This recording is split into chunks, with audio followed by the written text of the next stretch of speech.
Hello, this is RICKY, the Android guy.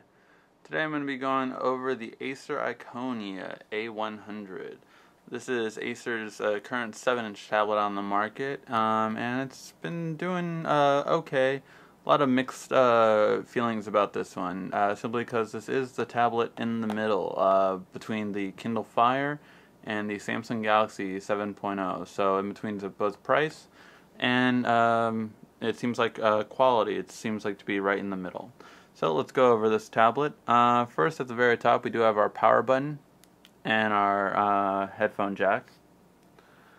We also have our screen lock, volume rocker, little slot right here for going to be a micro SD card.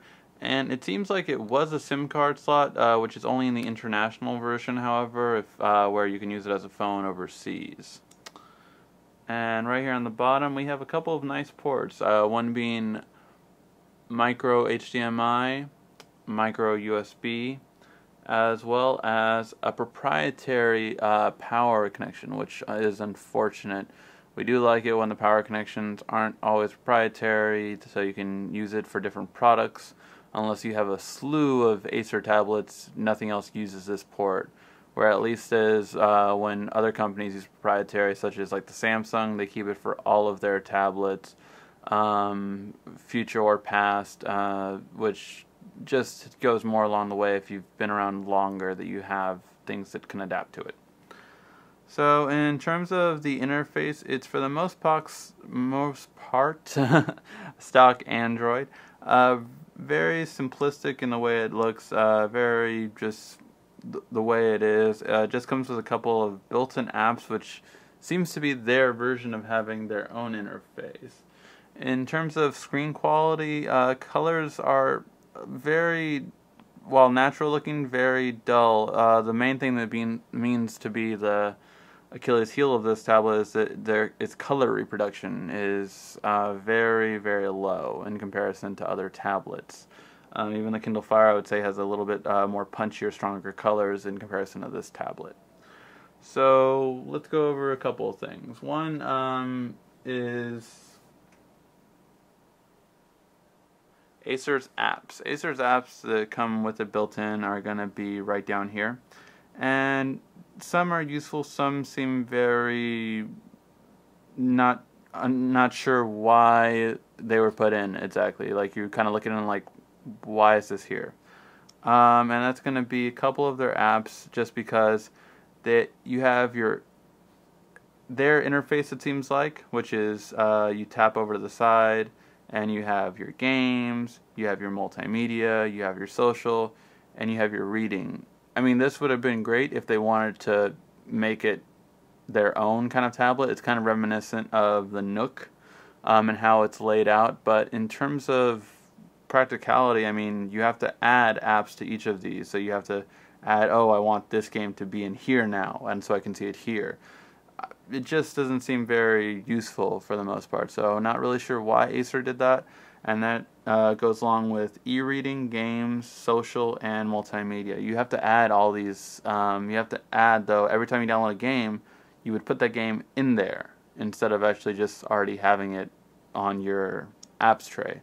So again, not sure why. As you can see, I have a lot of games, but since I haven't added it to the Acer game section, when I go to games, it only looks like I have one game.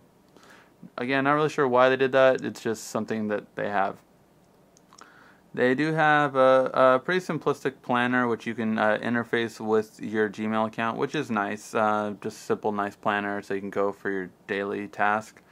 And they have ClearFi, which is just a pretty nice, simplistic way of using DLNA technology.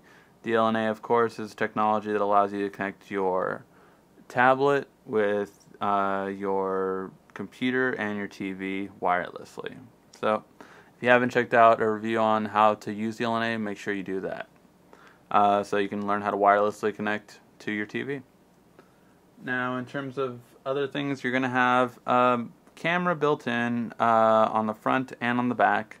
The camera quality, though, just like the screen quality, in terms of color reproduction is its main Achilles heel. Now, when I zoom into the picture, it's actually even not too bad. It's not as good as, say, the Samsung Galaxy Tab 7.0, but it's still fairly decent, but the color reproduction is definitely lacking. Reds just don't look like they're red, as well as clarity on some pictures will be harder to look at, especially in low lighting. So definitely not the best picture taker, but it does a decent job if you need to take a quick photo. Now, as far as the built-in apps go, you do of course have Acer's built-in apps. However, one thing we do find a little lacking is an Office app, which just is nice. Certain companies are trending to do that. They do give you docs to go, but this only allows you to view documents, not to edit them, which is, of course, only half of the reason you actually want to be able to do it. So when you click on, when you click on here, it's going to tell you, oh, you know, do you want to upgrade to the full version? That'll cost you, but you can then create a document. So just a little bit disappointing, just because it doesn't come with an Office suite. Other than that, though, you have Acer's built-in apps, and those are the main apps that come with it. Now, going right down to it, you have overall decent video quality, and actually in terms of speaker quality, this tablet is definitely going to be the loudest. However, in terms of reproducing the sound, just not the clearest. You have kind of a scratchy tone, just not found to be the clearest one of all of them. Definitely you can see my review on all the 7-inch tablets comparison, and see that this one was probably the weakest one when it comes to videos. Not bad, of course, but just doesn't compare to the other 7-inch tablets out there on the market. Now, price point for this tablet is normally priced at $259. This puts it almost directly in the middle between the $199 price point for the for the Amazon Kindle Fire, whereas it puts it lower compared to the Samsung Galaxy 7.0 Plus. Now, where does this tablet fall? Well, this tablet is great for a person that does want, full Android instead of Android Lite, which comes on the Kindle Fire, and doesn't want to go up to the $299 price point that has the Samsung 7.0 Plus. Now, in terms of overall, I would give this Acer a good recommendation. It's definitely decent. I like that it has ports, although for the micro HDMI I find to be the only useful port besides the micro SD card, which the Samsung has as well. Other than that, though, I would often recommend that a person would just upgrade to the Samsung. Just a better feel, better weight, and definitely better battery life. On most tests that we've done, this battery life on the Acer goes for about more to 4 to 6 hours, so not as long as the Samsung or other 7-inch tablets on the market. Just definitely one place of lacking that you find with the Acer A100. Alright, if you have any other questions about the tablet, feel free to ask, and please subscribe to get other reviews and find out the latest apps. This has been RICKY, the Android Guy.